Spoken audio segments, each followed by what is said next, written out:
Hello and welcome to Bible FPL, a review of Game Week 21, a little look ahead to Game Week 22. We'll probably dig more into the look ahead to Game Week 22 in another video before the deadline. But yeah, just an initial video really in relation to how my team got on this game week and just quite a lot of key things I think would be good to discuss.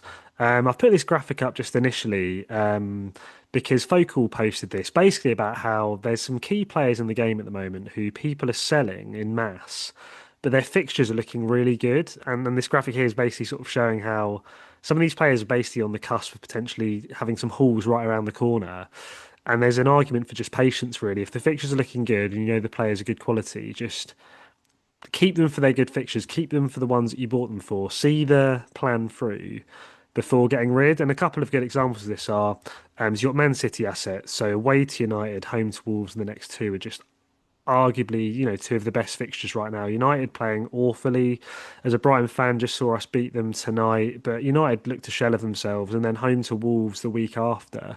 Like if you've got Fodens and you've got Cherkis and you've got players like that you're thinking of selling, like hold them for the next two, and then maybe sell them Spurs away, Liverpool away onwards, if you wanted to change your structure, etc. But definitely hold them for the next two if you haven't gone early already. Um, Another example is Liverpool home to Burnley. If you've got Liverpool assets, don't sell them before Burnley at home. Give them Burnley at home, and then maybe you can look at selling them. I'd even argue Bournemouth away if the likes of Ekitike, if he's back fit like he's supposed to be, is quite decent. Bournemouth have been conceding a lot of goals this season, I think, particularly to strikers. So, you don't want to be rushing to sell your Liverpool players, at least before Burnley, and maybe you can hold as far as Bournemouth as well before there's a pretty big fixture swing in Game Week 24, which is when a lot of people are thinking of wild carding. I've done a couple of wildcard videos already. I'll probably do another little wildcard of my latest thoughts around it in the coming days, just to give you some food for thought. I think I've got quite a cheeky wild card in mind that I could suggest to you guys. But yeah, I'll save that for the future videos before it basically makes this video far too long. But there's a lot of key things I want to get into this video. So yeah, one is don't sell some key players before these good fixtures, such as the City players and the Liverpool players. In terms of how the main team got on this game week, before I look into some other sort of key things I'd like to discuss. I mean, it did pretty well, to be honest. I was so grateful for Matoma coming in off the bench for Ekitike. That was really nice to get his 8 points. As a Brighton fan as well, I could kind of really celebrate the Matoma goal more once those came in. Bruno Guimaraes saving us again, just what a legend of an asset, particularly at home this season. Anderson was a really nice 7 pointer for Forest. There was a couple of DEFCONs in there, which was nice. Gabriel getting the cleaner, Haaland captaincy, returning, after blanking for the first time. Returning for the first time in a few games. It was nice to get him back in the goals. Yeah, like I take it all day long, and I was happy with the score. Now, in terms of sort of probably one of the titles of this video, the FPL anchors. So I think I've seen other YouTubers do slightly similar. Graphics, but basically, I'd argue right now these are probably the three essential players in the game. Like, I think you use the word essential loosely in FPL around FPL assets, but I think with these three, I would argue essential. I'd say definitely Gabriel and definitely Haaland are essential. If you haven't got them already, you need to be looking how you can get them in. But I think Bruno Fernandes is just such a brilliant asset. I'd say he maybe isn't essential from this game week. I think you could wait a couple of games because I think he's like it's home to City and then away to Arsenal. It's like two of the toughest fixtures. But beyond that, I think he is essential. He's in that essential bracket. He might be playing further forward now as the new manager. He's on penalties. He's got some DEFCON abilities. Their talisman. As bad as United have been this season, he is just a reliable player that's got so many routes to points. So I think Bruno is someone you're going to want in your teams if you're on wildcard this week or in the coming weeks. I think he's someone you want to strongly consider having as one of the first names on the team sheet. And if you're constructing a wildcard, these anchor players are the best places to start. You want to get in your anchors, the ones that are non-negotiable, and then you go from there in terms of building around them. Now, are there other players that I think could be close to anchor territory? Well, I'll give you a few names. I think Mukiele, in terms of his value, I would have straight in the team. Even now at 4.4 mil, like their home record, Sunderland has been outrageous this season. He's impeccable for DEFCON. I've owned him myself. Great asset. For his value, I just think he's a brilliant either just like first sub enabler, or you can definitely argue he can play in your team like quite a lot of weeks. Then I've got the reason there's sort of these two Chelsea players next to each other and some Arsenal players next to each other, I think triple Arsenal is probably essential. It's just a case of which ones you go for. Now FPL Nightmare would say Rice is absolutely essential. By the way, thanks again for the shout out on the last video, Nightmare. Really appreciate it as always. And I am pretty much on the cusp of saying that Rice is also essential. I think he's just the most reliable player in the game right now for his price. I just think I think there is still a conversation to be had, and particularly Focal's drawn us to the attention of the fact that Arsenal have a couple of doubles quite likely coming up in game week 26, away to Brentford, away to Wolves. Yeah, I think you want to right now, if you're doing wild cards or thinking about future transfer plans, be thinking, what triple Arsenal do I want? And I think there is an argument for double Arsenal defence of how good they have been this season is one you probably want to try and have if you can.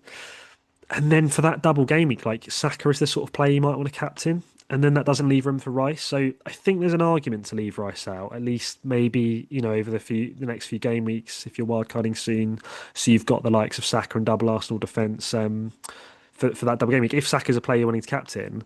However, I do think there's a strong argument for why not just captain Gabriel in those two game weeks. He's good for DEFCON. He could well get a clean sheet or two over those games. You've got quite a few routes to points now. Defenders have the DEFCON in the game. Save the money on Saka and just have Rice in your team and just play him from now until the end of the season, providing he continues to tick over like we're expecting him to. But if you're like, I really want to have Saka captain that game week, then I think there is an argument for maybe do Timber, Gabriel, Saka, and then perhaps Rice comes in. Like once that double's done, you then get Rice back in for, say, Saka, free up the funds to spread elsewhere. In terms of the Chelsea assets, so again here, like Chelsea's fixture run coming up is outrageous, and here I think my argument is you probably want at least one of Palmer or Enzo, and maybe both. The thing I'm going to say to sort of temper your expectations a little bit is the Chelsea fixture run is pretty congested, as is the Arsenal fixture run as well, to be fair. So those are things that are worth bearing in mind in terms of these players. Like Timber might get the odd rest for White, although White did play in the FA Cup today, I think. So White might well get the easier games. So Timber should be good for most of his games, I think. And I think for Chelsea, like Enzo's probably the one you think is going to play most of their games. He seems like a bit of a fitness monster. Palmer, sort of fairly recently back from injury, might get his minutes managed a little more. He's also pretty expensive for his price. I think you need to temper your expectations a little bit on the likes of Palmer. But having said that, the fixture run, I quite like looking at the fixture run on here because you can see the greens and the sort of fixture difficulties. But like, okay, home to Brentford, away to Palace isn't optimal. But it's this four here. Like, I think it's going to really bother me not owning Palmer for this run. Like, whether Palmer's playing averagely at the time or not, he's on pens. He's a talisman for Chelsea. When they start doing well, like he is a key player for them. And I just think I want a bit of Palmer in my team for those four games. So again, you need to make a decision. I think there's an argument, do I go for Palmer and Rice or do I go for Saka and Enzo? I think there's an argument for can I try and get both in? Like, you need to be thinking now, because I think you've got a couple of game weeks, if you're planning it with free transfers, to get to a place of, okay, what I'd say probably minimum two Chelsea assets you want in your team for this fixture run onwards. And then also come 26 at least for Arsenal. Having said that, Arsenal's fixtures are pretty delicious now. I'd say Forest away is not bad. I think home to United onwards is very nice. This is why the conversations around wildcard are so big because there's a lot of good fixtures for teams that could really do well over this run. So yeah. Anyways, I think the point is, I think Palmer with the congested fixture schedule, you've got to be realistic about how much to expect in terms of his minutes and his output. But having a Palmer in your team for that fixture run, I think will feel nicer than not having him at all. So it's one you want to think about. I think there is an argument to go without him, but I think if you can get him, I still feel like it would be nice to cover him. You might be able to see the quote under here. FPL Louis reactions. I don't know if moving my face does anything here, but apparently Enzo Fernandez doesn't now has a better non-penalty goal involvement than any other midfielder in the game. So I was speaking to a friend the other day. He's really intelligent FPL player. Like for me, he's kind of like almost on the level of Praz in terms of his kind of FPL knowledge and his track record. Like last season, he got top 1K, top 2K. He consistently finishes well. And he said to me the other day, I think Enzo's essential. Particularly for this fixture run, and that really made me sit up and think because Enzo's someone I've been looking at, and I've been thinking, I think I do want him, but I didn't have him in my head as like near essential. But I think seeing that FPL Louis reactions quote about him being, one of the highest expected goal involvements, non-penalty for his price as well. He's got a bit of DEFCON ability in there too. We've seen he's on penalties if the likes of Palmer off the pitch, like. Maybe he is just the easiest, cheapest way of getting getting some Chelsea coverage for this fixture run. If you can afford Palmer with him, great. But I think Enzo probably gives you some peace of mind that okay, I've got some coverage there. Maybe he can cover a defender too, and maybe double Chelsea's enough this run because Chelsea aren't absolutely smashing at the moment. They've got a new manager at the moment. There's a few unknowns in the team. there is a world where you just have Enzo and maybe a defender for some coverage. And linked to the kind of question marks over Chelsea, FPL Harry, Chelsea fan himself, one of the best FPL players of all time. His latest wildcard draft, if you're looking at it, he didn't put any Chelsea players in it, which I thought was fascinating. And he explained in the comments as to why. And I agree, the next couple of games like Brentford and Palace isn't the best, but he then talked through sort of why the other players he wouldn't say or why there's question marks over them. And like some things, like I've said, like is Palmer worth 10 million? Things like that. He did say Enzo is the one that you could strongly consider, probably the most. But then he said, is he worth it over Bruno Guimaraes and Rodgers? So even Harry, as a Chelsea fan and a top FPL player, is questioning, even with that Chelsea fixture run, like, are the Chelsea players worth it? So there's a lot of food for thought for you there with Chelsea players. But for me, I'd say for that Chelsea fixture run, particularly from game week 24 onwards, I want double Chelsea. And I'm wanting triple Arsenal either now or very soon. And then a couple of other players I mentioned in terms of the anchor ideas. Thiago, right, is an interesting question because he's just incredible form right now. Okay, there's no doubt he's one of the best strikers in the game right now in terms of his value. The question I'm asking though is, and I've done a little poll about this, over the next five fixtures, how many goals do you think he gets? Realistically, ask yourself the question. So he's away to Chelsea, not easy. Home to Forest, arguably the easiest out of the lot, but Forest can be difficult defensively under Dyche. Then away to Villa, in great form this season, away to Newcastle, we all know going to St James's is blooming tough, and then home to Arsenal, the best defence in the league. And the poll again back, okay, 13 votes. I think there's enough for sample size there to get an idea of what people are thinking. The majority vote by quite some way was 1 to 2 goals people think he's going to get over these five fixtures. Everyone's talking about him right now like he's essential. I think after these five fixtures, when he gets to sort of here onwards, I am going to be terrified not owning Thiago if he continues looking even half as good as he is now. But over these next five fixtures, if you don't have him already, I'd almost argue right now you don't have to buy. I think if you really want to buy him, buy him. He's in great form, and I'm a manager that sometimes is guilty of looking at the fixtures too much over the form, and he is in good form. And I do actually personally think I may edge Thiago more towards. I think he's going to get 3 to 4 goals over this run. I think away to Chelsea, he could nick a goal. Of course he could. Then home to Forest, on his day, he could get a brace in that. That's already three before his next three fixtures. Okay, then I'd say he'd struggle to probably score at Newcastle. He'd struggle to score against Arsenal. Maybe next one at Villa or something, or gets one out of the next three there. That's still not bad, is it? If he was to get 4 goals over these five fixtures, you take that, and then with his price going up, that's the thing that's bothering me the most at the moment. It's like, oh, how much am I going to have to pay for him in 5 game weeks' time? But I do think if there's other priorities in your team, like I said, getting on Chelsea assets, sorting out your Arsenal players, etc., maybe Thiago can wait another 5 game weeks if you don't have him in your team already. And that's most likely what I'm going to do in the main team. He's in the Bible FPL team, and we're definitely not selling him because, like I said, I think he's don't sell if you've got him. But if you don't have him, I don't think he's essential to buy. I think he still could be a good buy, but I don't think he's essential. I think you could get away with waiting if you've got more important things to do. And then finally, I've just put on one other cheeky little player, Bruno Guimaraes. I'll talk about this more in the next video of wildcard and stuff. Nightmare and one of the comments got me onto this idea, but some fixture rotation between Bruno Guimaraes for his home games and Mukiele for his home games could be a really nice rotation. And that could become a couple of anchor points in a wildcard team. You're like, these two could sort me out between now and the rest of the season, and I can have play them every single one of their home games and just enjoy the points they get. So that's one I'll talk to you more about in another video. But there's some sort of key players I thought I wanted to discuss as part of this one. In terms of the Bible FPL team and how it got on this game week, so 58 points was actually quite decent. It was mainly because Allison, right in the last fixture, managed to get a 10 pointer, which was beautiful. Annoyingly, I benched him, but I benched him now twice. I can't really afford to bench him again, can I?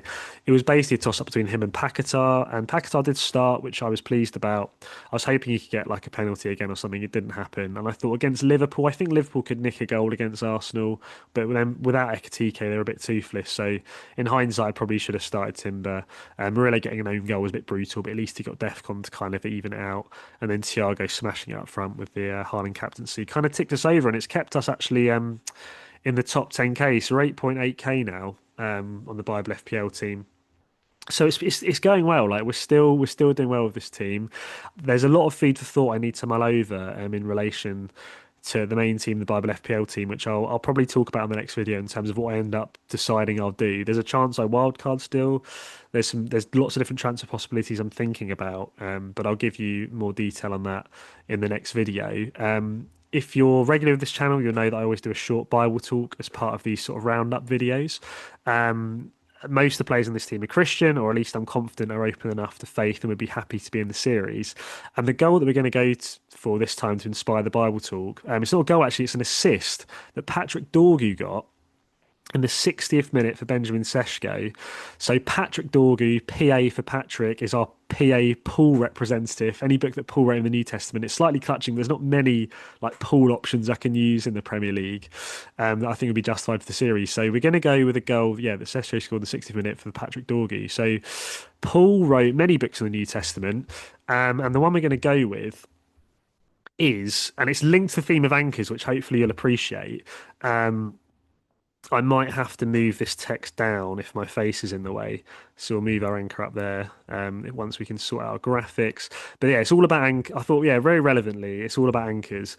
And this is what it says in Hebrews. So Paul wrote, most likely wrote the book of Hebrews, chapter 6, Dorgu's assist in the 60th minute. There isn't a chapter 60, so I thought 660. It's close enough. It says this: we have this hope as an anchor for the soul, firm and secure.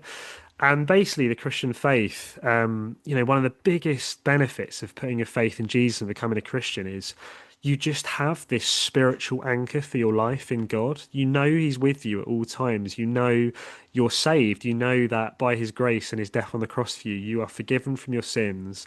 And no matter what you do, when you mess up and if you blow it, if you turn to God every time and say, God, I'm sorry I blew it again, but thank you, Jesus, for dying for me, you know you're forgiven. You know you're saved. You know that nothing can change that.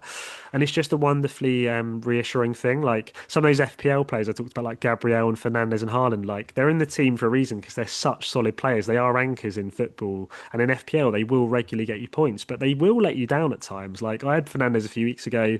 He missed a penalty against Brentford. I think he ended up with -1. Like as good as some of these anchor players they are still going to let you down at times. But with God, He'll never let you down. And that's not to say He'll never go through a difficult time. But if you put your faith in Him, you can be sure even the difficult things in your life, He's going to work for good. You know, one day there's an eternity waiting for you without suffering. You know that He's going to, yeah, be with you and helping you by His Spirit and everything in life and can give you peace that passes understanding in the most difficult situations. Like God will always be with you and He'll never let you down, and your salvation is guaranteed in Him no matter what happens. And that is an absolute anchor for your life. And when I lost my dad a year or so ago, it was so painful. Like my dad was my best mate, and it's been really tough, sort of coming through life without him. But I can genuinely, wholeheartedly tell you this: the only reason I've come through it as well as I have is because of my faith in God and my dad's faith in God. Like I know without a shadow of doubt, he's in heaven right now. He's with the Lord. He's in a wonderful place full of peace and goodness and love. I know one day as a Christian, I'm going to see him again. And as much as I miss him now in this life, and it's been tough grieving that loss, and even today, like watching Brighton win against United, I wanted to share it with him, and I couldn't share it with him. But I have spiritual peace, complete spiritual peace, because I know I'm going to see him again. And yeah, like you guys can have that too if you haven't put your faith in Jesus. You can have that spiritual peace. You can put your faith in the anchor for your life that is Jesus and what He's done for you. And honestly, it changes everything for the better. So yeah, I want to encourage you, yeah, that if you can resonate to anything I've said there, and you're like, actually, yeah, life can be rough sometimes, and sometimes I do feel like I'm treading on eggshells in life, and I just think surely there's more to life than this. Well, I want to encourage you there is, and yeah, God loves you a lot, and yeah, there's things like an Alpha course you can do to explore this more. If you have any comments, like please comment. I'd love to help you on your journeys of faith. But yeah, that's the encouragement I wanted to share in this video, the little personal testimony, I guess, as well as kind of linking you partly as to why I do these videos along with the FPL content to try and give you some encouragement with the hope I've found that you guys can find as well if you haven't already. Just to finish, I'll go into this in more detail next time, but as it stands, the main team is looking pretty solid this week. The likelihood is of this team, I roll the transfer and I take some more information into future game week. I think Cunha Home City isn't ideal. He was someone I was going to transfer, but with all the things that I want to do in the coming weeks, I think another week of information, roll a transfer. Because United are at home, it's a derby game. Like Cunha is the sort of flair player that could pop out of a worldie of a goal in that game. So I think I'm going to hope for the best with him and see how he does. And then yeah, come the next game week, I'll be really looking into what am I going to do with this team, and at the very least 26. Or I might end up wildcarding. And I think if Ekitike is ruled out of home to Burnley, I may end up wildcarding still this week. So I'll talk to you more about that in the next video. Same thing with the Bible FPL team. I'll talk to you more about it on the next video. But this one, I'm very confused as to what to do this game week. I definitely don't want Murillo at home to Arsenal. So one transfer will happen. But it might be two transfers. Like Paquetá at Spurs isn't ideal, but again, if he's on pens and he's playing, it might be one to hold him for. I've just talked you through why Cunha might be justified enough to hold this week. It doesn't feel optimal this week. This team, Haaland's definitely getting the armband for both teams. Away to United, he loved playing against United. United are struggling at the moment, so I think you've got to captain Haaland if you've got him really, unless you're really feeling like a Liverpool punt home to Burnley. But they're not playing brilliantly, are they? So I think don't overthink it this week. Just go with Haaland, vice captain your Liverpool player as a compromise. But yeah, I think Murillo will go this week at the very least. It might just be one transfer, and it'll be probably to like some Mark Gay, who I feel like should have been in this series a lot longer this season. Strong Christian lad. He's got the name of Mark to lead us nicely into the Book of Mark chapters. So it could well be Mark Gay. I think he comes in for away to Sunderland if I do that. Yeah, he will. Otherwise, it's the likes of Chalobah to get him in for that Chelsea fixture run. Again, strong Christian lad, be justified for the series. Really good asset. Yeah, I either do that or I might leave Chalobah for a couple of weeks until that run of 4 games that we talked about and just getting Gay this week. That, yeah, feels long overdue with Mark Gay in the team. So, yeah, I'll leave it there before the video is far too long. But thank you so much for watching. Do comment if you have any questions about FPL or about the Bible stuff. I'd love to help you with anything, yeah, you want to share. Yeah, do like and subscribe for more. Thank you so much for the support on the channel. Thank you so much for the shout outs and the likes of FPL Nightmare. It's all really appreciated. But yeah, for now, lots of love to you all. Thanks so much for watching and I look forward to catching you on the next one.